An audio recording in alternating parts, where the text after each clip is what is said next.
عقیدہ ختم نبوت کے حقوق میں سے 3 اہم حق ہیں۔ ان 3 حقوق میں سے عقیدہ ختم نبوت کا پہلا حق ہے کہ عقیدے کی تفصیلات کو جانا جائے۔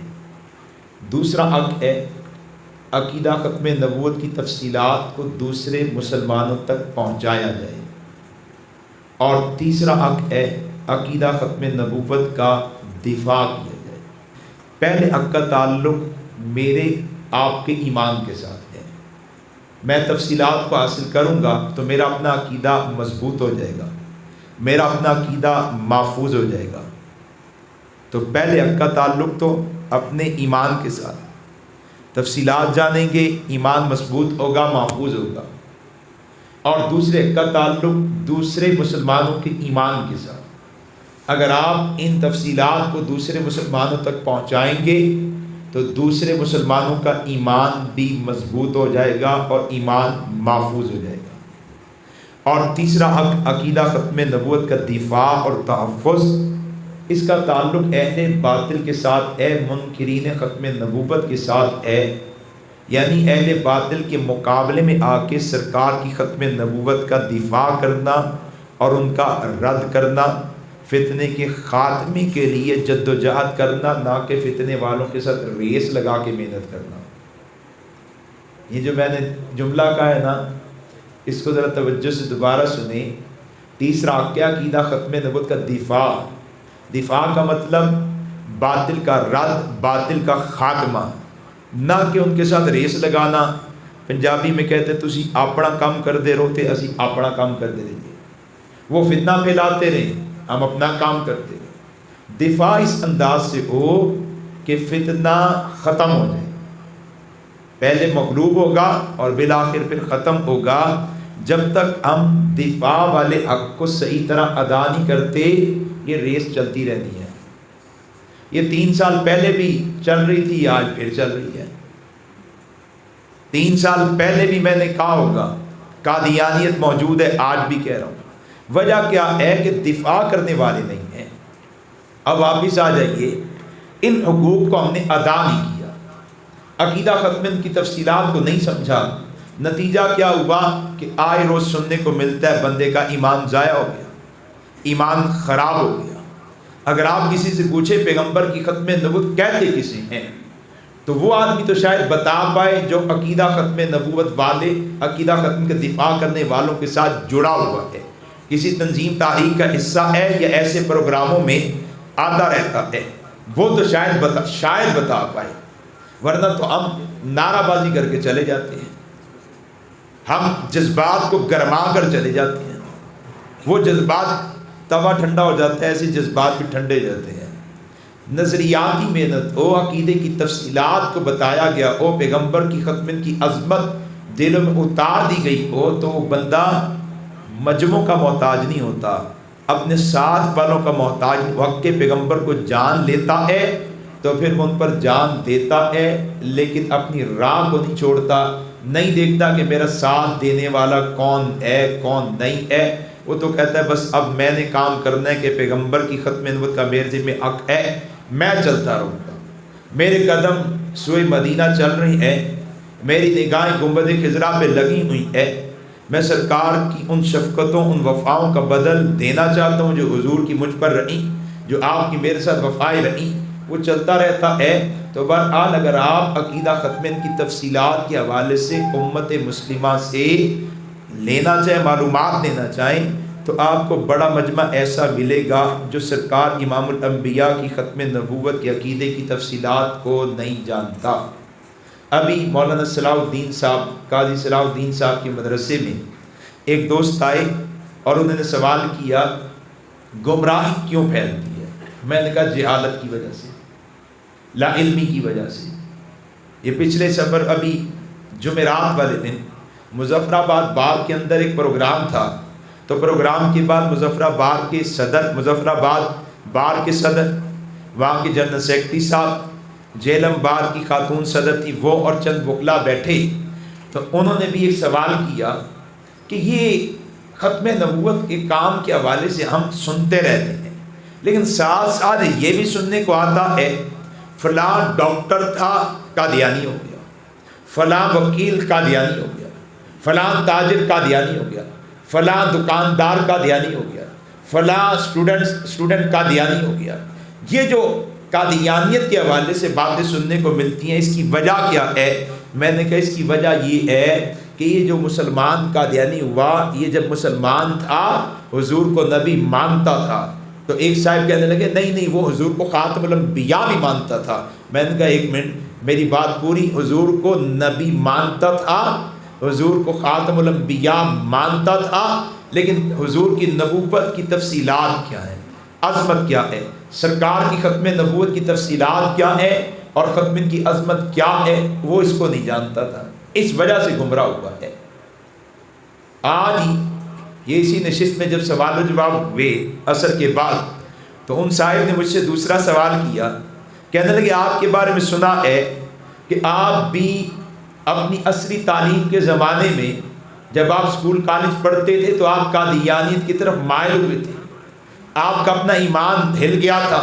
میں نے کہا آپ نے صحیح سنا ہے، میں سیکنڈ ایئر میں تھا تو ایک قادیانی میرا دوست تھا، میرے ساتھ پڑھتا تھا، اس کی وجہ سے میرا اپنا ایمان بھی خراب ہوا، میں قادیانیت کی طرف مائل ہوا، میرا ایمان متاثر ہوا، ہلا۔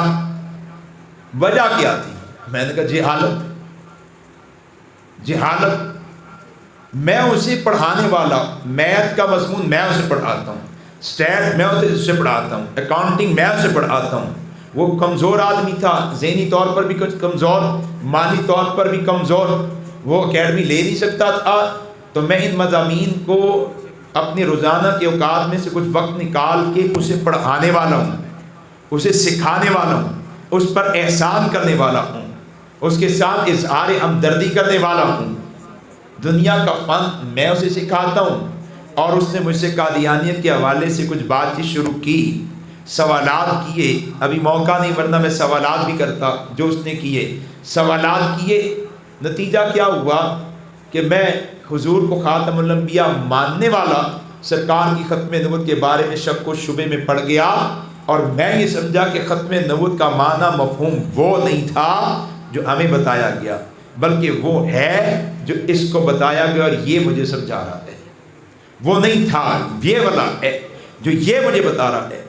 اور میں آج حیران ہوتا ہوں، اور آج مجھے یہ بار بار وقتاً خیال آتا رہتا ہے کہ یار تم ذہنی طور پر صلاحیت کے اعتبار سے اس سے آگے کے تھے، تم میٹرک میں بھی اپنے کلاس کے مانیٹر تھے اور اس سے بہت آگے تھے، اور پھر تم نماز پڑھنے والے بھی تھے، تمہاری ماں نے تو تمہیں تلقین کی نماز پڑھا کرو، باپ تہجد گزار، قرآن کی تلاوت باقاعدگی کے ساتھ کثرت کے ساتھ کرنے والا، تم اس طرف کیوں گئے؟ تو مجھے جواب یہی ملتا ہے کہ میں دین کے ساتھ سنجیدہ نہیں تھا، نماز روزے تک تھا، دین کے ساتھ سنجیدہ نہیں تھا۔ جب بندہ دین کے ساتھ سنجیدہ ہو جاتا ہے تو پھر اس کے حوالے سے تفصیلات کو حاصل کرتا ہے۔ میں اپنے آپ کو جواب دیتا ہوں کہ تم حضور کو ماننے والے ضرور تھے، لیکن سرکار کی عظمت ختم نبوت کو پہچاننے والے نہیں تھے۔ اس پہچان نہ ہونے کی وجہ سے تم اس کی طرف مائل ہوئے، اور وہ میرے ساتھ ایک میرا دوست کرکٹر میرا محسن وقار تھا، ہم کلب کرکٹ اکٹھی کھیلتے تھے۔ تو ایک دن پریکٹس کے دوران میں نے اسے، وہ نمازی آدمی تھا اور مجھ سے پکا نمازی تھا، میچ کے دوران بھی نماز کے لیے چلا جاتا تھا، فیلڈنگ ہے تو کسی کو کھڑا کر دیتا، نماز کا پکا نہیں تھا۔ تو اس وقت میرے ذہن میں آیا کہ یار یہ تو دیندار آدمی ہے، پکا آدمی ہے، میں اس سے کچھ پوچھوں۔ میں نے اس سے کچھ سوالات کیے، اس نے مجھے ان سوالات کے جوابات سے پہلے مجھے کہا کہ مجھے لگتا ہے کہ جن سے تیری ملاقات ہوتی ہے، جس سے تو ملتا ہے، وہ قادیانی ہے، مرزائی ہے۔ میں نے کہا یہ قادیانی مرزائی کون ہوتے ہیں؟ قادیانی مرزائی کون ہوتے ہیں؟ یہ 2000 کی بات ہے۔ میں نے کہا قادیانی مرزائی کون ہوتے ہیں؟ کہتا قادیانی مرزائی مرزا غلام قادیانی نامی شخص کو نبی بھی مانتے ہیں اور پتہ نہیں کیا کیا مانتے ہیں۔ میں نے کہا انہی کو احمدی کہتے ہیں، احمدی انہی کو کہتے ہیں؟ ہاں جی انہی کو کہتے ہیں۔ پھر چند باتیں اس نوجوان نے مجھے بتائیں، قادیانیت ہے کیا؟ کہتے میں نے بھی بس کہیں سنی تھی، یہ بات میں نے ایک مولانا صاحب سے سنی تھی، کوئی ختم کا پروگرام تھا تو اس میں سنی تھی، یہی باتیں میرے پاس ہے، تم ان کو لے لو۔ اور وہی باتیں میری ہدایت کا ذریعہ بنی۔ میں واپس آیا، جا رہا ہوں تو سبب جہالت ہے، واپس آ رہا ہوں تو سبب معلومات کا اصول ہے۔ آج جتنی گمراہی ہے عقیدہ ختم نبوت کے پہلے حق کو ادا نہ کرنے کی وجہ سے ہے۔ آپ احباب میں علماء کو نکال کے جو ساتھی پہلے اس جلسے میں ایسے پروگرام میں آئے ہیں یا کسی مسجد میں نے ایسے کسی پروگرام کو، یعنی صرف ختم کانفرنس کو نہیں، کانفرنس کی اپنی اہمیت ہوتی ہے، اس میں قوت کا اظہار کرنا ضروری ہوتا ہے، جذبات کا اظہار کیا جاتا ہے۔ میں اس کانفرنس نہیں، تربیتی کوئی پروگرام، کوئی کورس وغیرہ، اس میں آپ نے شرکت کی ہو تو آپ کو تو کچھ تفصیلات ملی، جو شریک نہیں ہوا آپ اس سے عقیدہ ختم نبوت کے حوالے سے تفصیلات وہ نہیں بیان کر پائے گا۔ میں چیلنج کے ساتھ کہتا ہوں، غائبانہ طور پر دعوے کے ساتھ کہتا ہوں، نہیں بیان کر پائے گا۔ پکا نمازی ہو، سوالات کے جوابات نہیں دے پائے گا، عقیدے کی تفصیلات کو بیان نہیں کر پائے گا۔ ہماری توجہ ہی نہیں ہے کہ ہم عقائد کو سیکھیں، ہماری توجہ ہی نہیں ہے کہ ہم سرکار امام الانبیاء کی ذات، آپ کی عظمت، آپ کی ختم نبوت کی عظمت کو جانے سمجھے، اس طرف توجہ ہی نہیں ہے۔ اس نے بڑا نقصان دیا دوستوں، بڑا نقصان دیا۔ ایک بزرگ ہیں، نوجوان عالم دین، مولانا راشد محمود سومرو دامت برکات اللہ علیہ، ان کے علاقے لاڑکانہ سندھ میں کچھ قادیانیت سر اٹھانے لگی، اور ان کے مدرسے کے کچھ طلبہ مولانا عبدالحنان صاحب کی جماعت اور ان ساتھیوں کے ساتھ مستقل رابطے میں، مدرسے کے اندر بھی طلبہ کی ذہن سازی اور مدرسے سے باہر جا کے بازاروں میں گشتیں، ملاقاتیں، لوگوں کو بتاتے تھے ختم نبوت کیا ہے، قادیانیت کیا ہے، ان کا بائیکاٹ ضروری کیوں ہے۔ جو معافی ضمیر میں سوالات لوگوں کے ہیں وہ ان کا ازالہ کرتے، قادیانیت سے انہیں دور کرتے، حفظ ما تقدم کے طور پر بھی فتنے سے باخبر کر دیتے۔ اب جب انہوں نے میدان میں کام شروع کیا تو انہیں پتہ چلا کہ تاجروں میں تو قادیانی کام کر رہے ہیں، یہاں لاڑکانہ مارکیٹوں میں قادیانی کام کر رہے ہیں۔ انہوں نے یہ معلومات اپنے اساتذہ تک پہنچائی۔ اب اساتذہ نے مشورہ کیا تو مشورے میں یہ طے ہوا کہ ہم سب سے پہلے اپنے طلبہ طالبات کی تیاری کرواتے ہیں۔ 10 دن کا کورس رکھا، اور مجھے 3 دن ملے، میں کراچی سے آ رہا تھا، مارچ کا مہینہ تھا، مدرسے چلا گیا۔ صبح طلبہ طالبات میں عقیدہ ختم نبوت کے حوالے سے کورس چلتا ہے، عصر مغرب عشاء کے بعد مختلف مساجد کے اندر پروگرام ہوتے ہیں۔ میرے 3 دن مکمل ہوئے، آخری دن عشاء کا پروگرام کر کے میں مولانا کے دفتر میں آ کے بیٹھا تو آگے 2 پختون بیٹھے میرا انتظار کر رہے تھے۔ بارش ہے، باشرہ نہیں کہہ رہا، بارش، باشرہ وہ ہوتا ہے جو داڑھی بھی رکھتا ہو اور ساتھ سرکار کی لائی ہوئی شریعت پر، پوری شریعت پر عمل بھی کرتا ہو۔ یہ بارش ہے، اور حال و احوال علیہ صلیح کے بعد میں نے ان سے پوچھا، یار صرف میزبانی مقصود تھی کہ میں مہمان آیا ہوں، آپ میری مہمان نوازی کے لیے آ گئے، یا کوئی اور غرض بھی ہے؟ جی ہے۔ کیا؟ کہنے لگے کہ مولانا صاحب ہمارا ایک دوست ہے، وہ بھی پختون ہے، ہم بھی پشین سے ہیں، وہ بھی پشین، کوئٹہ سے اگلا شہر پشین سے ہے، وہ قادیانی ہو گیا۔ میں نے کہا انا للہ انا للہ، یار میری اس سے ملاقات کرو، میں اس کے سوالات سنوں، جوابات دوں، اسے فتنے کی حقیقت بیان کروں، سامنے حقیقت بیان کر دوں۔ تو مجھے کہنے لگے اس سے تو ملاقات ہوگی، لیکن پہلے آپ ہمارے سوالات کے جوابات دیں۔ میں نے کہا بھائی تمہارے سوالات، تمہارے ذہن میں بھی کوئی سوالات ہیں؟ جی ہیں۔ میں نے کہا کیا؟ کہنے لگے پہلا سوال یہ ہے کہ عقیدہ ختم نبوت کہتے کسے ہے؟ عقیدہ ختم نبوت کہتے کسے ہے؟ میں عموماً مسجد میں، مدرسے میں کورس پڑھاؤں، کسی تعلیمی ادارے میں، کسی کالج یونیورسٹی میں بھی پڑھاؤں، تو میں عموماً پوچھتا ہوں کہ آپ احباب میں سے، مجمع میں سے کوئی بتائے ختم نبوت کسے کہتے ہیں؟ تو مجھے جواب ملتا ہے حضور اللہ کے آخری نبی ہیں، حضور کے بعد کوئی نبی، بولنے پر پابندی ہے، حضور کے بعد کوئی نبی، عام طور پر یہ جواب ملتا ہے۔ خاص طور پر کوئی ایسی جگہ جہاں ہم پہلی بار گئے، کوئی کورس پروگرام اس علاقے میں ہوا نہیں، سوال کیا جاتا ہے حضور کی ختم کسے کہتے ہیں، تو مجمع کی طرف سے جواب آتا ہے حضور اللہ کے آخری نبی، حضور کے بعد کوئی نبی۔ مل کے بتا دیں کوئی نبی جزاک. اچھا میں وہ یہ نہیں کہتا کہ جس کا عقیدہ ہے مجھے پتا آپ سب کا عقیدہ ہے, میں اس لیے دوبارہ پوچھتا مل کے کہیں حضور کے بعد کوئی نبی پکا عقیدہ ہے, پکا. ابھی کچا ہونے لگا. اے حضرت عیسیٰ علیہ السلام کہاں پہ ہیں؟ انہوں نے آنا ہے. اچھا جنہوں نے پہلے کورس ہمارا پڑھا ہے نا وہ بھی جواب نہ دیں, اور جو علماء ہیں وہ بھی جواب نہ دیں. باقی آپ جو آج پہلی بار آئے اللہ نے سعادت دی کسی ایسے پروگرام میں جو غیر رسمی ہوں. ابھی آپ نے کہا تھا حضور کے بعد کوئی نبی نہیں آیا. اب ایک لمحے کے بعد, ایک منٹ کے بعد آپ نے کہا ایک نبی حضرت عیسیٰ علیہ السلام نے آنا ہے. ایک طرف آپ کہتے ہیں کوئی نبی نہیں آنا, پھر دوسری طرف آپ کہتے ہیں ایک نبی نے آنا ہے. کیا جواب دیں گے؟ ہاں جی, امتی بن کر آئیں گے. جب وہ امتی بن کر آئیں گے تو کیا اس وقت نبی نہیں ہوں گے؟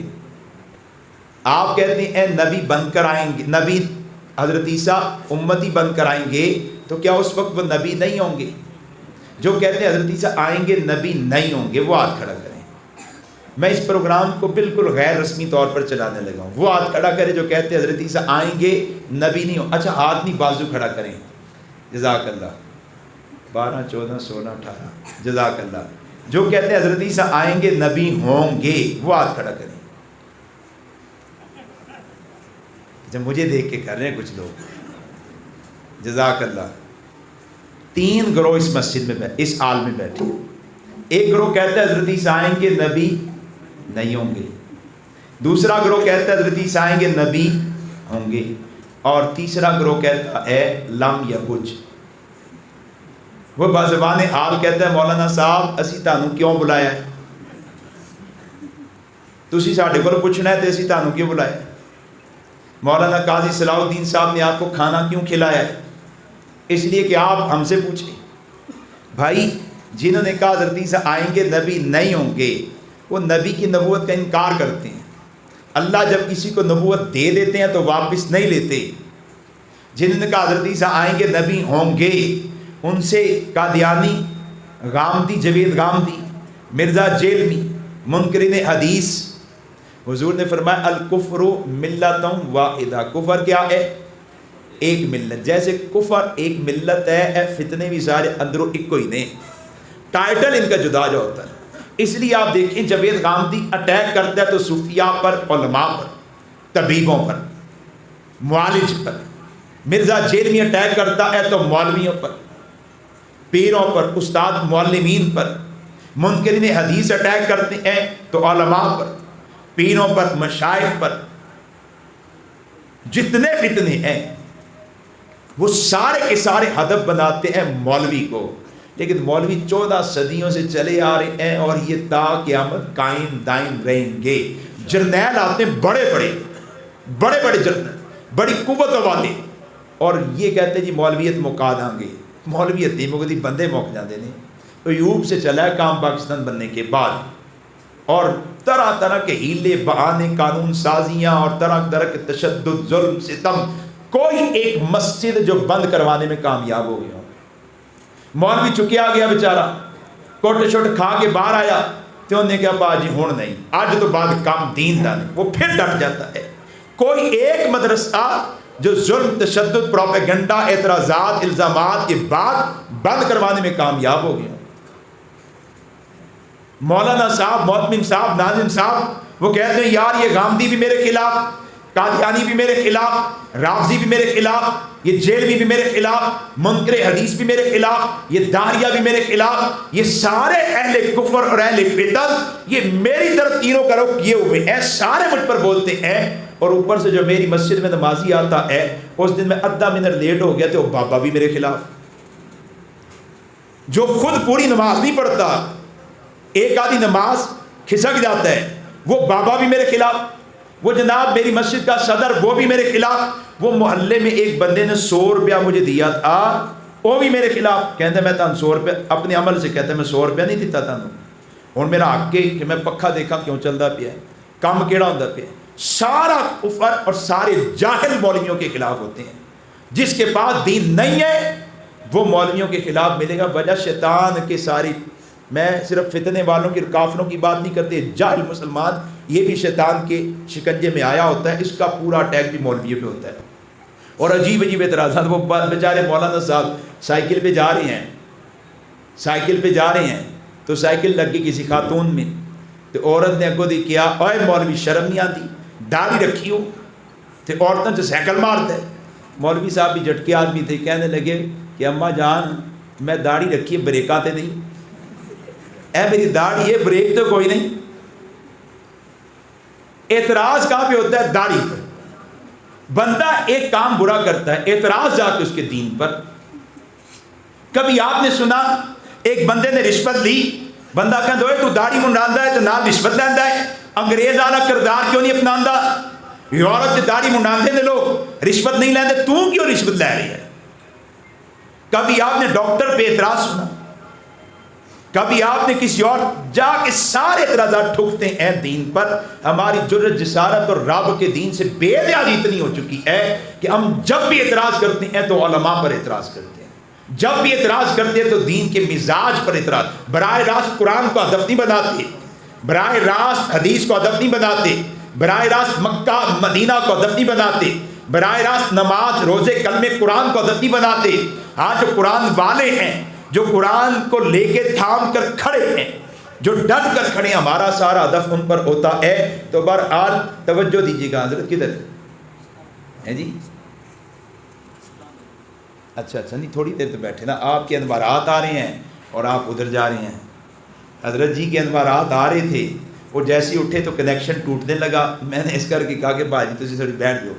اب سارے اعتراضات ہوتے ہیں علماء پر، لیکن میں واپس جاتا ہوں. میں اس وقت علماء کا دفاع کرنے کے لیے نہیں آیا، اگرچہ ان کا دفاع واسطے کے ساتھ رسول اللہ کا ہی دفاع ہے، واسطے کے ساتھ قرآن ہی کا دفاع ہے، واسطے کے ساتھ اسلام ہی کا دفاع ہے. اگر ڈاکٹروں پر اعتراض کر کے ڈاکٹروں کو غیر معتبر بنا دیا جائے تو میڈیکل فارغ ہو جائے گی، میڈیکل فارغ ہو جائے گی. جیسے چلو پھر سیاست کی طرف بات چلی جائے گی.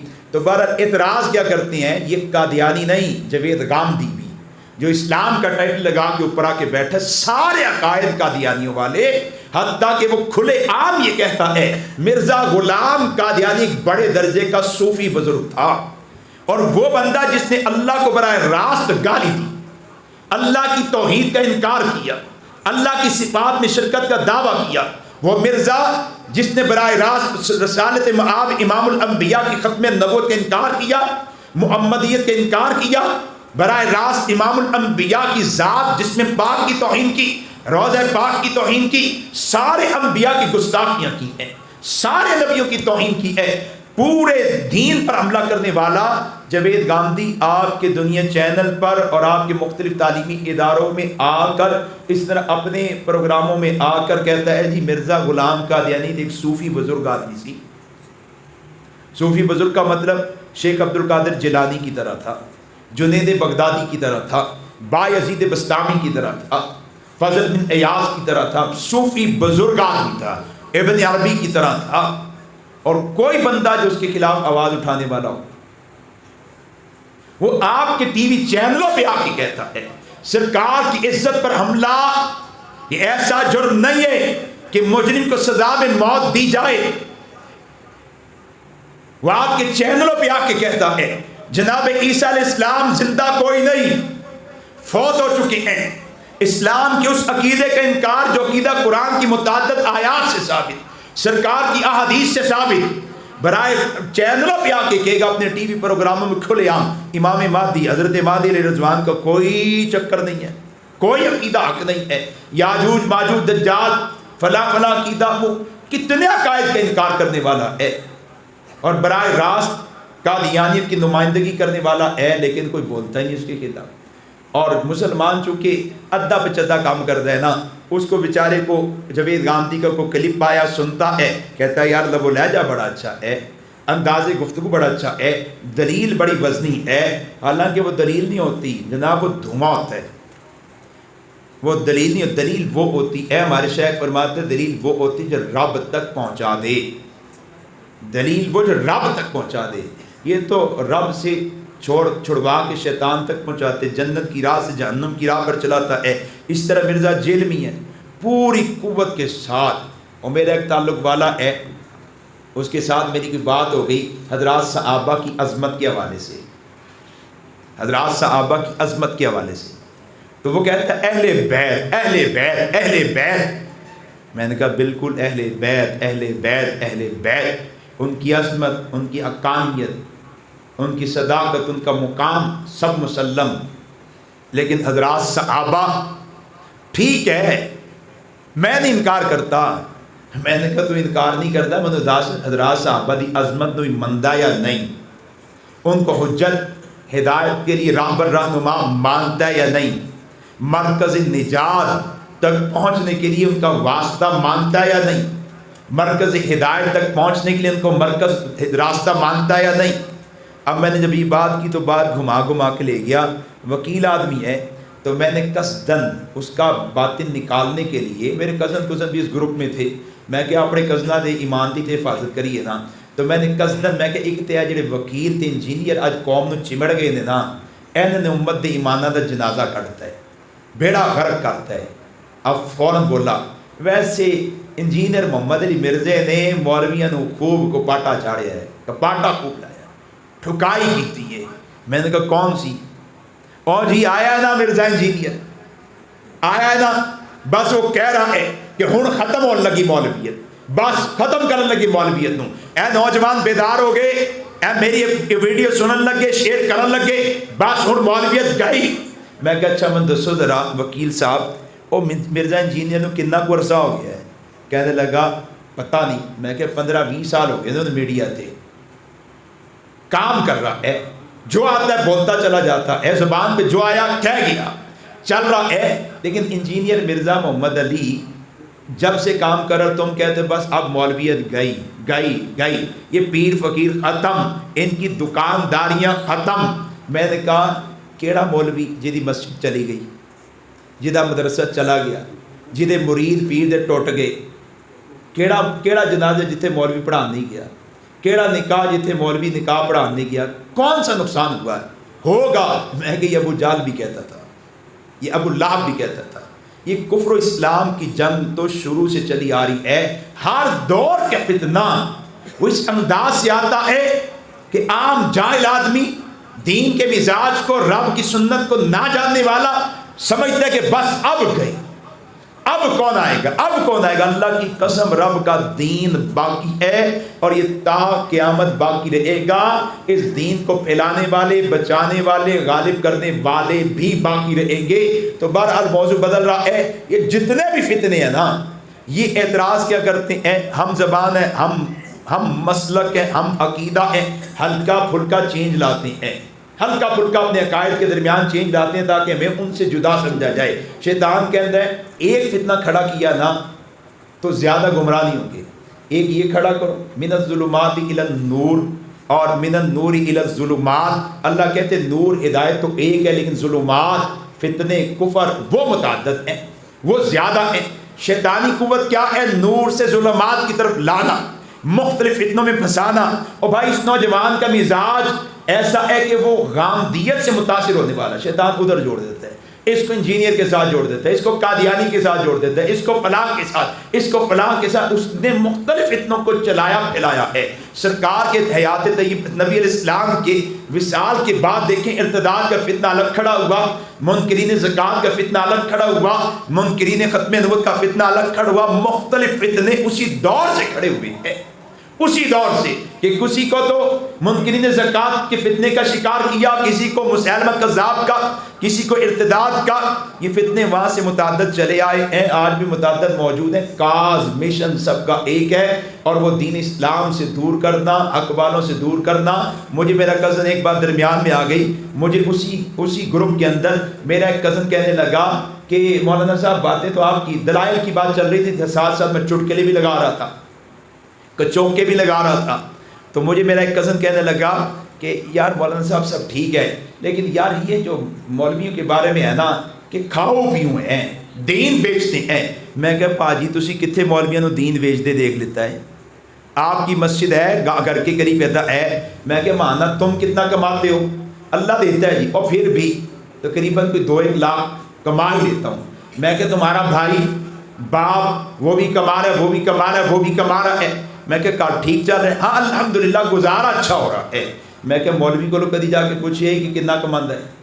یہ میرے موبائل میں ہے آج اٹک کے ایک مولانا صاحب کا پیغام کہ میں سرکار کے روضہ پاک پر جانا چاہتا ہوں، 2 مدرسوں میں پڑھاتا ہوں، آمدن نہیں ہے، گھر کا راشن اس وظیفے سے پورا نہیں ہوتا۔ یہ جتنے علماء ہیں پوچھ لیں، مسجدوں میں ملتا کیا ہے، مدرسوں میں تدریس کے عوض ملتا کیا ہے؟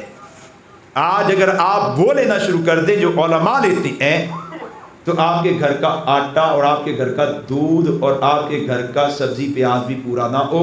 ان کے مال میں بھی اللہ نے برکت رکھی ہوئی ہے، اور ان کا عزم، نیت، ارادہ وہ ان کو چلا رہا ہے کہ حضور کے دین پر سمجھوتا نہیں، اپنی ذات پر حالات آتے ہیں تو وہ گوارا کر سکتے ہیں۔ میں نے شاید پہلے بھی ادھر ایک واقعہ سنایا تھا، میں پھر کہتا ہوں میں کہیں اور جاتا جا رہا ہوں، اب میرے واپس آتا ہوں۔ اعتراض کیا کرتے ہیں کہ ایک طرف تم کہتے ہو حضور آخری نبی، دوسری طرف کہتے ہو عیسیٰ آئیں گے۔ بھائی آئیں گے تو وہ نبی ہوں گے یا نہیں؟ اب مسلمان کے نبی ہوں گے تو پھر اس کا اعتراض حضور کے بعد تو نبی آ گیا، اگر کہ نبی نہیں ہوں گے تو اس کا اعتراض کیا اللہ ان سے نبوت واپس لے لیں گے؟ یہ سوال و جواب ایک لمبا سلسلہ شروع ہوتا ہے۔ بنیاد کیا ہے کہ اس بیچارے مسلمان نے عقیدہ ختم نبوت کی صحیح تفصیلات، جامع تفصیلات کو حاصل ہی نہیں کیا، صحیح اور جامع تفصیلات کو حاصل نہیں کیا۔ وہ جو بندہ کہتا ہے ہمارا دوست مرتد ہوا، ہمارے سوالات ہیں، اور پہلا سوال ختم نبوت کسے کہتے ہیں؟ میں نے اسے کہا حضور اللہ کے آخری نبی ہیں، حضور کے بعد کوئی نبی پیدا نہیں ہوگا، یا یوں کہہ لو حضور اللہ کے آخری نبی ہیں، حضور کے بعد اللہ کسی کو نبوت کا منصب عطا نہیں کریں گے، یا یوں کہہ لو حضور اللہ کے آخری نبی، حضور کے بعد نبیوں کی تعداد میں اضافہ نہیں ہوگا۔ یہ 3 باتیں میں نے سے کی۔ پہلی بات کی کہ آخری کا مطلب، ختم نبوت کا مطلب حضور کے بعد کوئی نبی پیدا، مل کے بتا دیجیے کوئی نبی پیدا۔ ایک ہے سننے کا اثر اور ایک ہے بولنے کا اثر، سننے کا بھی اثر دل پر، بولنے کا اثر بھی دل پر۔ آپ سن رہے ہیں اور اہم بات آتی ہے تو میں کہتا ہوں بولے بھی، دوہرا اثر ہو جائے گا، پختگی آ جائے گی۔ تو حضور کی ختم نبوت کا مطلب اور آخری نبی کا مطلب حضور کے بعد کوئی نبی پیدا نہیں ہوگا، حضور کے بعد اللہ کسی کو نبوت نہیں دیں گے، حضور کے بعد نبیوں کی تعداد میں اضافہ۔ میں نے یہ 3 باتیں اس نوجوان ان دونوں کے سامنے رکھیں، اور اس نے مجھ سے پھر سوال کر دیا، کہنے لگا حضرت عیسیٰ کہاں پہ ہیں؟ میں نے کہا آسمان پہ۔ انہوں نے آنا ہے، خلاصہ عرض کر رہا ہوں، انہوں نے آنا ہے۔ میں نے کہا جی آنا ہے۔ انہوں نے آنا ہے؟ میں نے کہا آنا ہے۔ وہ کیا ہوں گے؟ میں نے کہا نبی ہوں گے۔ جیسے ہی میں نے کہا نبی ہوں گے تو ایک دم چونک گیا، حضرت عیسیٰ آئیں گے نبی ہوں گے؟ میں نے کہا نبی ہوں گے۔ بنی اسرائیل والے عیسیٰ آئیں گے نبی ہوں گے؟ میں نے کہا نبی ہوں گے۔ جب وہ پہلی بار آئے تھے نبی تھے، آسمان پر گئے نبی ہیں، دوبارہ آئیں گے تب بھی نبوت ان کے پاس ہوگی، نبوت کا منصب پاس ہوگا، نبی ہوں گے، لیکن جوان وہ اپنی نبوت کو چلائیں گے نہیں۔ ان کی دوبارہ آمد، میں لفظ بول رہا ہوں دوبارہ، کون سا لفظ بول رہا ہوں؟ حضرت عیسیٰ پہلی بار آئے تھے؟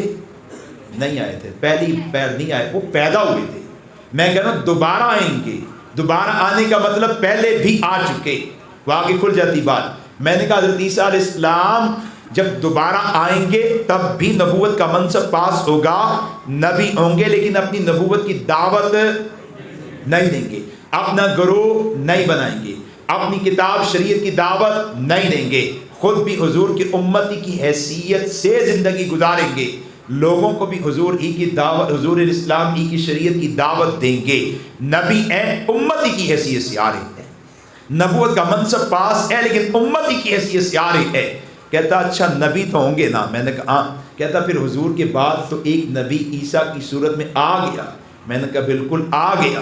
کہتا پھر آخری نبی عیسیٰ علیہ السلام ہوئے، حضور تو نہ ہوئے؟ میں نے کہا نہیں، آخری نبی حضور ہی ہیں، وہ کیسے؟ میں نے کہا آخری کا نبی کا مطلب بتایا، حضور کے بعد اللہ کسی کو نبوت کا منصب نہیں دیں گے۔ جوان تم بتاؤ، حضور حضرت عیسیٰ کو حضور کی آمد کے بعد نبوت ملی یا پہلے؟ تو کہتا پہلے۔ اور آخری کا مطلب حضور کی آمد کے بعد کسی کو نبوت نہیں ملنی۔ اچھا تم بتاؤ، میں نے تمہیں کہا حضور کے بعد کوئی نبی پیدا نہیں ہونا، حضرت عیسیٰ حضور کی آمد سے پہلے پیدا ہوئے بعد میں؟ کہنے لگا پہلے۔ اور آخری کا مطلب بعد میں کوئی پیدا نہیں ہونا، عیسیٰ تو پہلے پیدا ہوئے۔ اچھا بتاؤ، عیسیٰ علیہ السلام کی آمد سے نبیوں کی تعداد میں اضافہ ہوگا؟ کہتا نہیں۔ میں نے کہا پھر عیسیٰ علیہ السلام کی آمد ختم کے خلاف کیسے ہوگی؟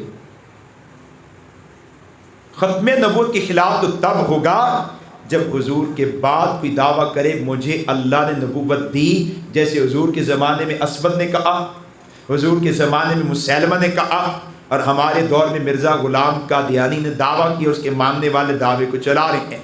سرکار کی بعثت اعلان نبوت کے بعد کوئی دعویٰ کرے میں اللہ کا نبی، تو یہ ختم نبوت کا انکار ہے، یہ منکر ختم نبوت ہے، یہ مرتد ہے، کافر ہے۔ یہ بات میں نے اسے سمجھا دی۔ اچھا اگلی اس کی بات کرنے سے پہلے میں یہیں پر وہ دوبارہ والی بات کروں۔ ایک مرزائی نے مجھ سے یہی سوال کیا، حضرت عیسیٰ علیہ السلام نے آنا ہے؟ میں کہ بالکل آنا ہے۔ پھر تو حضرت عیسیٰ علیہ السلام آخری نبی ہوئے، حضور تے آخری نبی نہیں ہوئے۔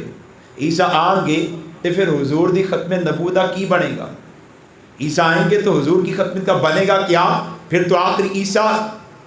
میں نے کہا عیسیٰ علیہ السلام پہلے بھی تو آئے تھے، تب بھی تو حضور آخری تھے، اس وقت بھی تو حضور کی ختم کو کوئی حرف لازم نہیں آیا تھا۔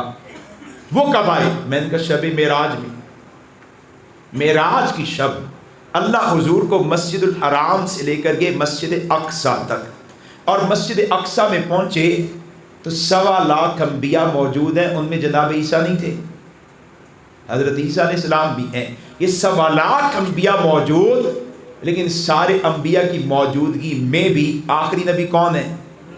تو میں نے کہا پہلے بھی تو عیسیٰ آئے، اس وقت بھی حضور آخری، اب دوبارہ آ جائیں گے تب بھی حضور آخری ہوں گے، اور اب دوبارہ صرف عیسیٰ نہیں، جیسے شب معراج 1.25 لاکھ دھرتی پر اترے ہیں، ایسے اللہ کی قسم آج بھی وہ 1.25 لاکھ دوبارہ آ جائیں تب بھی امام الانبیاء ہی آخری نبی رہیں گے۔ کیوں؟ اس لیے کہ سارے وہ ہیں جن کو حضور کی آمد سے پہلے نبوت ملی ہے، سارے وہ ہیں جنہوں نے حضور سے پہلے اعلان نبوت کیا ہے، سارے وہ ہیں جن کی بعثت حضور سے پہلے ہوئی ہے، سارے وہ ہیں جو حضور سے پہلے پیدا ہوئے ہیں، اور سارے وہ ہیں جن کی آمد کے بعد نبیوں کی تعداد میں کوئی اضافہ نہیں ہونا۔ تھوڑی جی یار تسی توجہ رکھنا میرے بچے، حضور کی آمد کے بعد نبیوں میں اضافہ نہیں ہونا۔ یہیں پر میں ایک اور بات چلو وہ آگے جا کے کرتا ہوں۔ تو دوسرا مسئلہ سوال آیا، میں نے جواب دے دیا، لیکن تیسرا سوال اس نے کیا، مجھے کہنے لگا مولانا صاحب یہ بتائیں حضرت عیسیٰ جب آئیں گے نبوت کا منصب ان کے پاس، مجھے سمجھ آ گئی، ان کی آمد ختم نبوت کے خلاف نہیں، یہ بات بھی سمجھ آ گئی، لیکن یہ جو نبوت کا منصب ان کے پاس ہے تو یہ لوگوں کو دعوت کیوں نہیں دیں گے؟ اگر منصب پاس ہے تو اپنا گروہ بنائیں، اپنی کتاب شریعت کی دعوت دیں، نبوت کی دعوت دیں، دعوت کیوں نہیں دیں گے؟ میں نے کہا اس لیے کہ ان کا زمانہ نبوت حضور کی آمد پر ختم ہو چکا ہے۔ اللہ کی سنت ہے، توجہ کیجیے گا آگے پیچھے سب ساتھی، اللہ کی سنت ہے جب نیا نبی آتا ہے تو پہلے نبی کی نبوت کا زمانہ ختم ہو جاتا ہے۔ حضرت عیسیٰ آئے تو عیسیٰ سے پہلے والے نبی کی نبوت کا زمانہ ختم ہوا، پھر حضور آئے تو حضور کی حضرت عیسیٰ کا زمانہ نبوت ختم ہوا، اور پھر کس کا زمانہ شروع ہوا؟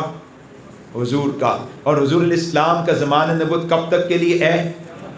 قیامت تک کے لیے۔ جناب عیسیٰ حضور علیہ السلام کے زمانے نبوت میں آئیں گے، ان کا زمانہ ختم ہو چکا، سرکار کا زمانہ چل رہا ہے، اس لیے وہ اپنی دعوت ہی نہیں دیں گے، اپنا گروہ نہیں بنائیں گے۔ نبی کی نبوت ختم نہیں ہوتی، نبی کی نبوت کو جو زمانہ ملا ہوتا ہے وہ زمانہ ختم ہو جاتا ہے۔ سارے مل کے بتائیں کتنے نبیوں کو مانتے ہیں آپ؟ ہیں جی 1,24,000۔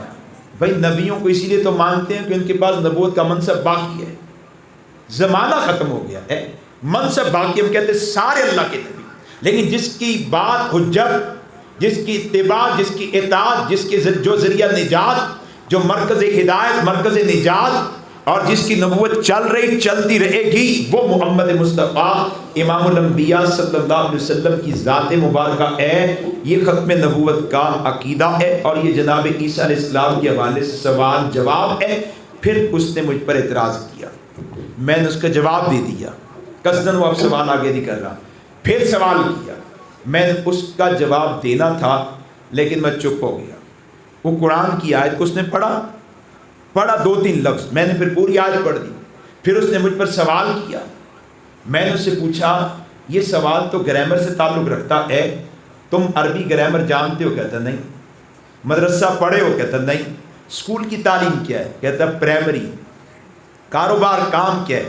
نسوار بیچتا ہوں۔ میں نے کہا سارے سوالات تمہارے ذہن میں کس نے ڈالے؟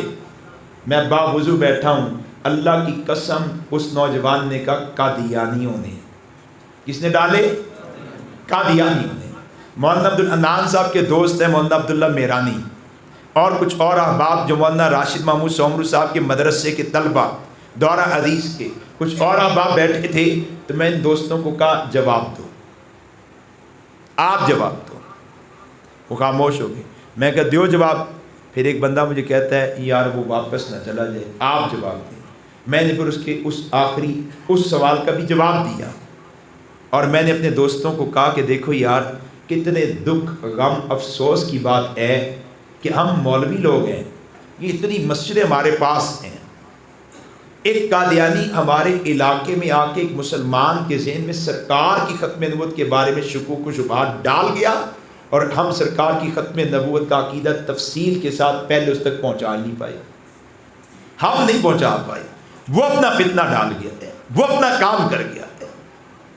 پھر قادیانیت اس کے سامنے رکھی، سوالات کے جوابات ہوئے، قادیانیت اس کے سامنے رکھی۔ مرزے کی کتابیں ابھی بھی میری گاڑی میں موجود ہیں، میں اس کی کتاب کھولی، تذکرہ صفحہ نمبر 152 اس کے سامنے رکھا اور اس کا یہ سوال کہ قادیانیوں کو آپ کافر کیوں کہتے ہیں؟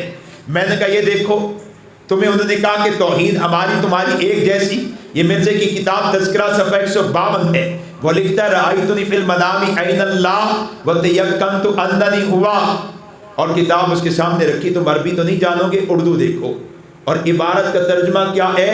مرزا کہتا ہے میں نے کشف میں دیکھا میں خود خدا ہوں اور میں نے یقین کر لیا میں خدا ہوں۔ اگلے صفحے پہ لکھا ہے خدا میرے وجود میں اتر آیا، میرا اللہ کا وجود ایک ہو گیا۔ پھر اگلے صفحے پہ لکھا جب میں اللہ رب بن گیا، خدا بن گیا، تو میں نے زمین و آسمان کو پیدا کیا، پھر آدم کو پیدا کر کے اپنا خلیفہ بنا لیا۔ اسی کتاب کا صفحہ 144 اس کے سامنے رکھا۔ مرزا لکھتا ہے میرے گھر میں بیٹا ہونے والا ہے، بڑے کمالات والا ہوگا، بڑی صفات والا ہوگا، اور آگے آخر میں لکھتا ہے کأن اللہ نازل من السماء، جب وہ بیٹا پیدا ہوگا تو گویا اللہ میرے گھر میں پیدا ہو جائے گا، نعوذ باللہ۔ 442 صفحے پہ لکھا مجھے اللہ نے کہا انت منی بمنزلتی والدی، اے مرزے تو میرے بیٹے کی طرح ہے۔ 164 صفحے پہ لکھا مجھے اللہ نے کہا انت من مائنا، اے مرزے تو ہمارے نطفے سے، اے نعوذ باللہ۔ اسلامی قربانی میں بکواس لکھی کہ میں حالت کشف میں عورت بنا، اللہ مرد بنے، اور اللہ نے میرے ساتھ مردانہ طاقت کا اظہار کر دیا، نعوذ باللہ، مردانہ طاقت کا اظہار، جنسی تعلق قائم کر دیا۔ میں نے کہا بتا اس کو تو توحید کہتا ہے، اسے توحید سمجھتا ہے، اسے اسلام سمجھتا ہے؟ پھر اس نے جو انبیاء کو گالیاں دی اور یہاں تک لکھا کہ نعوذ باللہ عیسیٰ علیہ السلام جیسے جلیل القدر پیغمبر، معجزات والے، جن کی والدہ کے نام پر قرآن کی صورت ہے، نانا کے نام پر قرآن کی صورت ہے، جن کا تذکرہ قرآن میں سارے انبیاء سے زیادہ ہے، معجزات کا، ولادت کا ذکر ہے، بلکہ عادت حمل کا ذکر ہے، ان کے حمل کا، ولادت کا، معجزات کا، بچپن کا، ان کی بشارت کا ذکر ہے۔ اور مرزا بدبخت اسی پیغمبر جناب عیسیٰ کے بارے میں کہتا ہے کہ عیسیٰ علیہ السلام کا تو کنجریوں کے ساتھ تعلق تھا، شراب پیا کرتے تھے۔ عیسیٰ علیہ السلام کی والدہ نعوذ باللہ ان سے زنا ہو گیا تھا، بدکاری ہو گئی تھی، اسی بدکاری سے عیسیٰ علیہ السلام پیدا ہوئے اور عیسیٰ کی ماں کا مریم کا ناجائز نکاح ہوا، اس ناجائز نکاح سے 6 مزید بچے ہوئے۔ یہ مولانا بیٹھے ہیں، ان سے پوچھے ابھی انہوں نے کسی کا سوال نقل کیا، ان سے کسی نے سوشل میڈیا پہ سوال کیا، اور کیا کہ یہ قادیانیت کی حمایت میں کچھ آوازیں اٹھتی ہیں، کچھ صحافی بولتے ہیں، کچھ بیوروکریسی کے لوگ در پردہ حمایت کر جاتے ہیں، عدلیہ میں انتظامیہ میں بھی کچھ لوگ ملتے ہیں، بلکہ ہمارے عوام میں بھی ایسے ملتے ہیں، اور جو ٹھیک ہے مرزائیوں کو کافر قرار دیتا جی ان کی کر رہے ہوتے اندروں حمایت میں بھی بولتے ہیں، مظلوم سمجھتے ہیں۔ وجہ اس کی کیا ہے؟ میں نے کہا جی حالت انہیں پتہ ہی نہیں قادیانیت کیا ہے، وہ جانتے ہی نہیں قادیانیت کتنا غلیظ اور گندا کفر ہے۔ ہم تاجدار ختم زندہ باد کے نعرے لگاتے ہیں، ختم نبوت زندہ باد کے نعرے لگاتے ہیں، ہم لوگوں کو یہ بات سمجھاتے ہیں، سنتے ہیں، سناتے ہیں کہ ہمارے پیغمبر کی ختم نبوت دین اسلام کا مرکز، بنیاد، دل، روح، شارت ہے۔ ہم بات سمجھاتے ہیں جیسے دل کی دھڑکن بند ہو جائے، وجود بے حرکت، شارت کٹ جائے، اعضاء کی سلامتی بھی دفاع نہیں کر پاتی، روح بدن سے نکلے، بدن بے حس بے حرکت۔ یہ مرکز اسلام ہے، مرکز محبت، مرکز نجات، مرکز ہدایت ہے۔ ہم لوگوں کو عقیدہ ختم نبوت کی عظمت سمجھاتے ہیں، اہمیت بتاتے ہوئے کہتے ہیں اتنا اہم عقیدہ ہے کہ رب نے پہلی آیت الحمدللہ رب العالمین کے ضمن میں ختم نبوت کو بیان کیا، تو آخری آیت قل اعوذ برب الناس کے ضمن میں ختم نبوت کو بیان کیا، توحید ابتدا میں، توحید انتہا میں، اور ضمن میں اللہ کریم سرکار کی ختم نبوت کو بیان کرتے ہیں۔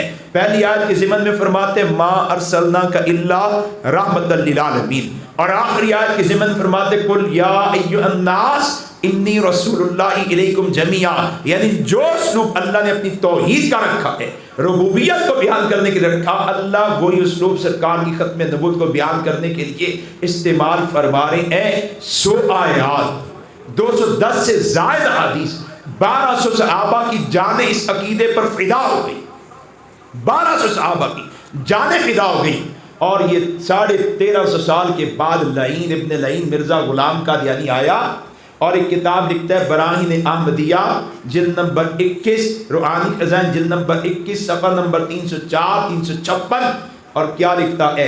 کہتا ہے جس مذہب میں، اس کی عبارت کا خلاصہ پیش کرنے لگا ہوں، کہتا ہے جس مذہب میں ختم نبوت کا عقیدہ ہو میں اس مذہب کو لعنتی اور شیطانی مذہب سمجھتا ہوں، لعنتی اور شیطانی مذہب۔ میں ایسے نبی کو نبی نہیں مانتا، ایسے دین کو دین نہیں مانتا، ایسا دین اندھا رکھتا ہے، اندھا مار کر جہنم میں گراتا ہے۔ جو عقیدہ قرآن کی 100 آیات سے ثابت ہے، مرزا اس عقیدے کو لعنتی اور شیطانی عقیدہ لکھتا ہے، اور مسلمان ان کو جانتے نہیں، اس وجہ سے جھکتے ہیں ان کی طرف۔ انہیں مظلوم، بھائی وہ کہاں سے مظلوم آئے؟ آپ کے باپ کو کوئی گالی دے اور چودراہٹ کے ساتھ ڈاٹا بھی دے تو وہ مظلوم ہے؟ آپ کی جائیداد پہ کوئی قبضہ کرے، آپ اپنا قبضہ چھڑوانے کے لیے قانونی چارہ جوئی طاقت کے استعمال کریں، مال لگائیں، اپنا قبضہ چھڑوانا چاہیں، بھئی ظالم وہ ہے یا آپ؟ ظالم تو وہ ہے، آپ کے حق کو پامال کرتا ہے۔ آپ کی ماں کو گالی دی، آپ کی بہن کو گالی دی، آپ دفاع کے لیے آئے، لوگوں نے کہا دیکھ یار بیچارے مظلوم دے مقابلے کے 4 بندے آ گئے، تو سمجھدار آدمی کے کہ 4 بندے ایویں نہیں آئے، اے 4 دی ماں نو گال کٹی گئی ہے، اینا دی تیدہ دوپٹہ اتارا گیا ہے، تاں کر کے میدان جتنے۔ اللہ کی قسم ایک عورت نہیں، کائنات کی ساری عورتوں کی عزتیں نیچے ہیں، سرکار کی عزت کا مقام اونچا ہے۔ یہ ملعون سرکار کی عزت پر حملہ کریں، سرکار کی ختم کو گالی دیں، اور ہم ان کو تھپڑ مارنے کے لیے نہیں، گولی مارنے کے لیے نہیں، ان کو ان کے گھر سے نکالنے کے لیے نہیں، ہم میدان میں آئے، ہمارے پیغمبر کی عزت پر حملہ نہ کرو، ہمارے پیغمبر کی ختم پر حملہ نہ کرو، سرکار کی عزت پر پیرا دیں گے، سرکار کی ختم پر پیرا دیں گے۔ اور یہ بدماش آدمی جہالت کی وجہ سے کہتا ہے او جی مظلوم نے، او مظلوم نے۔ آپ کے نبی کی عزت پر حملہ کرنے والا مظلوم ہو سکتا ہے؟ آپ کے نبی کی ختم نبوت کو گالی دے کے لعنتی شیطانی کہنے والا مظلوم ہوگا؟ سیدہ فاطمہ کی عزت پر حملہ کرنے والا مظلوم ہوگا؟ سرکار کی ازواج کی عزت پر حملہ مقام پہ حملے کرنے والا مظلوم ہوگا؟ وہ گندا آدمی روحانی خزائن کے جلد نمبر 3 میں لکھتا ہے قرآن میں گندی گالیاں لکھی ہوئی ہیں، اور مسلمان ان کا ماہدی بن جائے، ان کی طرف گھس جائے۔ اگر کوئی ادارہ والا ان کا طرفداری کرتا ہے اور پھر جان لیتا ہے کہ قادیانیت یہ ہے، اور صرف اتنا سوچ لیتے میں اب اپنا کالا منہ حضور کو کیسے دکھاؤں گا، ماں کی عزت پر حملہ کیے. ایک بیٹا دشمن کا طرفدار ہوا، ایک ماں کا، وہ اس کا حمایتی بنا، یہ ماں کا، تو ماں اس کو مان جائے گی، ماں اس کو قریب کرے گی، ماں کہے گی تو میری عزت کی پامالی میں اس کے ساتھ تھا. یہ تو بڑی بات ہے.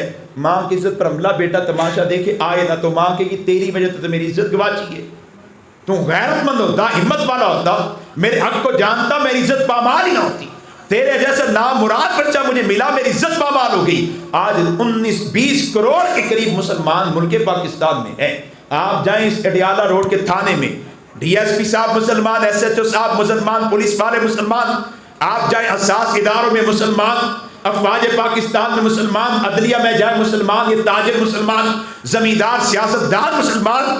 سب مسلمانوں کی موجودگی میں سرکار کو گالی دی جائے، آپ کی عزت پر حملہ کیا جائے، آپ کی ختم نبوت پر حملہ کیا جائے، اور مسلمان صرف تماشائی بنا ان کا ختم نبوت والوں کا قادیانیوں کے ساتھ مقابلہ کر دیکھتا رہتا ہے. اور سچی کڑوی بات ہے، ہمارے مقابلے میں آ جاتا ہے قادیانیوں کچھ نہیں کہتا، ہمارے مقابلے میں آ جائے گا. میں پھرنے والا آدمی ہوں، جتنے پہنچتا نا تو اتنے نال کوئی لکھن والا بھی پہنچ جاتا ہے. ہوں لکھن والا تو کام گھٹ ہو گیا، موبائل زیادہ ہے. میری تو یہ ویڈیو بتاتے ہیں تو میں دیکھدا کہ پاک ادھر ایک دوجا بندہ تے نہیں. بڑی اظہار محبت مولانا صاحب، تقریر سن کے ایمان تازہ ہو گیا، لیکن نمائندہ کسی اور کا بندہ ہے. اللہ کی قسم میں آپ کو سچ کہہ رہا ہوں، سرکار امام الانبیاء کے مقابلے میں دشمنان پیغمبر کی یہاں پر تائید ہوتی ہے، امداد ہوتی ہے. وہ امداد کرنے والے، ان کی معاونت کرنے والے، ان کو عملاً تھپکی دینے والے اتنی بات ضرور سوچیں کہ حضور کو ہم نے منہ کون سا دکھانا ہے. آپ کی نوکری، آپ کا پیشہ، آپ کا ادارہ، آپ کا ملک، یہ دنیا بڑی جلدی ختم، آپ نے ختم ہو جانا ہے. دنیا باقی بھی رہے تو آپ نے ختم ہو جانا ہے. اس زندگی کے دو جہاں، ایک یہ جہاں، ایک وہ جہاں.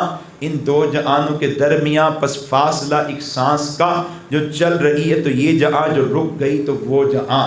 سانس رکنے کا نام موت ہے. میرا سانس اللہ کرے ایسے حال میں رک جائے تو اچھی امیدیں ہوں گی کہ رب خیر کرے گا، اور اس کا سانس ایسے حال میں رکے کہ یار میری جیب چ تنخواہ دی ہے، میں نبی علیہ السلام دی ختم نبوت دا کام کرانے والے خلاف کو رپورٹاں، میں نہیں کہتا اپنی رپورٹ دیانتداری کے ساتھ دو، ہمارا پورا موقف پیش کرو. میں نے یہاں پہ اسلام آباد میں سپریم کورٹ کے ایک جج صاحب سے ملاقات کی، انہوں نے میری پوری بات کو سنا تو کہنے لگے آپ کا موقف 100% حق پر ہے. 93 میں قادیانی اپنا مقدمہ لے کے سپریم کورٹ عدالت کے، تو عدالت کے فاضل جج صاحب فل بینچ، وہ سارے جج کہتے ہیں آپ کا موقف حق پر ہے. یہ قادیانی بدماشی کرتے ہیں، ملک میں لا اینڈ آرڈر کا مسئلہ پیدا کرتے ہیں، ہماری عزت یعنی سرکار کی عزت پر حملہ کرتے ہیں. آپ کو حق ہے، آپ کو اختیار ہے کہ آپ حضور کی عزت کا دفاع کریں. اچھا، ایک بڑی دلچسپ بات ہے حضرت اس پر. میلسی میں ہفتہ 10 دن پہلے کی بات ہے، صحافیوں میں ایک پریس کلب میں پروگرام تھا، تو پریس کلب کا جو صدر تھا بالکل میرے سامنے آ کے بیٹھ گیا. اب صحافیوں بیٹھ گئے، میں نے اپنی جو بات کہنی تھی کہی. اس کے بعد صدر نے کلب کے صدر نے کچھ سوالات کی، جوابات ہو گئے. پھر اس کے بعد اس نے اپنا ایک واقعہ بیان کیا. کہتا ہے میلسی میں ایک بندے نے نبوت کا دعویٰ کیا، 3-4 اور دعویٰ کرتا ہے اور لوگوں کو دعوت دیتا ہے اور بیچتا تھا وہ گول گپے یا گولے، برف کے گولے. وہ دعویٰ کر بیٹھا نبوت کا، 1 کو 2 کو 3 کو. لوگ پہلے تو سمجھتے رہے پاگل سے ہے کوئی، لیکن بار بار مختلف جگہوں پر کہے تو ایک بندے نے بٹھا لیا. اب اس سے کچھ سوالات کیے، جب جوابات اس نے دیے اور دعوت نبوت پھر کیا، ساری ریکارڈنگ ہوئی. وہ لے کے ایس ایچ او صاحب کے پاس پہنچے. ایس ایچ او نے ریکارڈنگ سن کہنا انا للہ، اے کیڑا بدبخت ملعون آدمی ہے فلاں، چک لائے. انہوں نے کہا تسلی کرو تو جاؤ اسی کاروائی کرتے ہیں. وہ جو دعوت نبوت والا تھا نا، ایس ایچ او صاحب نے اس سے توبہ طائب کے کلمات کہلوائے اور کہا آج تو بات میں ہندی گال کیتی نا، تیرے پرچہ دے دوں گا، تو اندر ہو جائے گا، خبردار. ایتھے محل سی تو کھاپا نہیں، جھگڑا پیدا کر دیں، سارے مولوی باہر نکل آن گے. اسے ایسے ڈرایا دھمکایا، توبہ طائب کروایا، اسے رخصت کر دیا. جاؤ، 2 دن تھانے میں رکھا، جاؤ. وہ چلا گیا، صحافی کو پتہ چلا، یہ چلا گیا اس کے پاس، سید بادشاہ ہیں، سادات میں سے ہیں، چلے گئے ایس ایچ او کے پاس، ایس ایچ او صاحب سے کہنے لگے کہ اس طرح کا ایک مقدمہ آیا تھا، بندہ گرفتار، آپ اٹھا لائے تھے؟ جی اٹھا لایا تھا۔ اس کی ریکارڈنگ آپ نے سنی، وہ کھولے لفظ و دعویٰ نبوت کرتا ہے، ہاں جی سنی تھی۔ پھر وہ بندہ کدھر گیا ہے؟ میں نے سنا ہے کہ تم نے اس کو چھوڑ دیا، توبہ کروا کے چھوڑ دیا ہے۔ کہتے چھوڑ دیا ہے۔ میں نے اسے کہا کوئی بندہ کسی کی ماں بہن بیٹی کی عزت پامال کر کے آ جائے، انہوں بھی توبہ کروا کے چھاڑ دو گے؟ قتل کر کے آ جائے، اسے بھی توبہ کروا کے چھوڑ دو گے؟ چوری ڈاکہ کر کے آ جائے، اسے بھی توبہ طائب کروا کے چھوڑ دو گے؟ نہیں۔ پھر کہنے لگا ان کیسوں میں تو مدعی ہوتے ہیں نا، یہاں مدعی کوئی نہیں بن رہا تھا، ہیلا کیا، مدعی کوئی نہیں بن رہا تھا، اس لیے چھوڑ دیا ہے۔ تو یہ صحافی صدر اس سے کہتا ہے اچھا اصل مسئلہ یہ تھا، کوئی مدعی نہیں بنتا تھا حضور کی ختم کے دفاع کے لیے؟ کہتا نا سر مدعی کوئی نہیں بنا، میں اب کیا کر سکتا ہوں؟ اچھا آپ مسلمان ہیں؟ الحمدللہ۔ کلمہ آتا ہے؟ کہتا جی آتا ہے۔ سنائیں؟ آتا ہے۔ او یار سناؤ تو صحیح نا۔ ایسا نے کلمہ سنا دیا لا الہ الا اللہ محمد رسول اللہ۔ تو یہ صحابی کہتا ہے مدعی تو آپ کو بننا چاہیے تھا، مدعی تو آپ تھے، آپ حضور کا کلمہ نہیں پڑھتے، آپ مسلمان نہیں ہیں۔ لیکن سر موقع چلا گیا جی، اس حافظ سے کہتا ہے موقع گواہ تھا جی، وہ تانوں جنت لبن لگی سی، خدا کی رضا نبی کی شفاعت ملنے لگی تھی، تم نے موقع ضائع کر دیا، تم کسی اور طرف چلے گئے ہو۔ میں کلمہ کو ہوں، میں مدعی ہوں، پرچہ کاٹو۔ اور ابھی تک لاہور میں کیس چل رہا ہے، 7-8 سال ہو چکے ہیں، چودھری غلام مصطفیٰ صاحب اس کیس کو لے کے چل رہے ہیں۔ اب کتنی خوبصورت بات کی ہے، او بھائی ایس ایچ او ہے، ڈی ایس پی ہے، ایس پی ہے، ایم پی ہے، ایم این اے ہے، تاجر ہے، زمیندار ہے، وکیل ہے، جج، کوئی بھی ہے، کلمہ گو ہے، حضور اس کے ہیں، اس کی اپنی ذمہ داری ہے کہ سرکار امام الانبیاء کی ختم نبوت پر پیرا ہے، وہ خود حضور کے حق کا مدعی ہے، وہ خود حضور کا طرفدار ہے، وہ خود میدان میں کیوں نہیں اترتا؟ اس ایس ایچ او کی ماں بہن بیٹی کی عزت پر حملہ ہو تو کیا خود مدعی نہیں بنے گا؟ اس کے آنکھ کو قتل ہو جائے خود مدعی نہیں بنے گا؟ اس کی چوری ڈاکہ ہو جائے خود مدعی نہیں بنے گا؟ سرکار کی بات آئی ہے تو کہتا کوئی مدعی نہیں بنتا سی۔ سونی گال کی تھی صدر صاحب نے کہ بھئی تم مدعی تھے نا، تمہیں نبی علیہ السلام کا دفاع کرنا چاہیے تھا، لیکن تم نے موقع ضائع کر دیا ہے۔ دوستو قادیانیت ایک غلیظ کفر کا نام، میں نے برحال اس کے سامنے سارے عقائد رکھے اور وہ نوجوان دونوں کانوں کو ہاتھ لگاتے ہیں اور کہتے ہیں قادیانیت تو بڑا غلیظ کفر ہے۔ میں نے کہا تم مطمئن ہو، اسلام پہ مطمئن ہو؟ کہتے ہیں الحمدللہ قادیانیت کا کفر خوب کھل چکا ہے الحمدللہ۔ میں نے کہا جوانوں پھر اس قادیانی سے ملاقات کرو، اس مرتد سے میری ملاقات کرو، کیا کرنا ہے؟ میں نے کہا اسلام کی دعوت۔ کہتے ہیں کوشش کریں گے لیکن ابھی ممکن نہیں ہے، رات زیادہ ہو گئی ہے۔ میں نے کہا میں نے تو چلے جانا صبح، میرے دوست مولانا انیشا صاحب آئیں گے، ان کے بعد فلاں آئیں گے، ان میں سے کسی سے ملاقات ضرور کروا دو، کسی نہ کسی سے ملاقات کروا دینا۔ مولانا عبداللہ میرانی صاحب کو بھی حضرت میں نے کہا کہ ملاقات کروانی ہے، لیکن ان دونوں نے اس تیسرے دوست جو قادیانی ہو چکا تھا اس سے ملاقات نہیں کروائی۔ کورس ختم ہو گیا، ساتھی آگے، میں غمگین ہوا، یار پتہ نہیں ملاقات کیوں نہیں کرائی، پتہ نہیں کہیں وہ دونوں بھی دوبارہ بدک نہ گئے ہوں، خراب نہ ہو گئے ہوں۔ میں پریشان ہوں، میں پریشان ہوں۔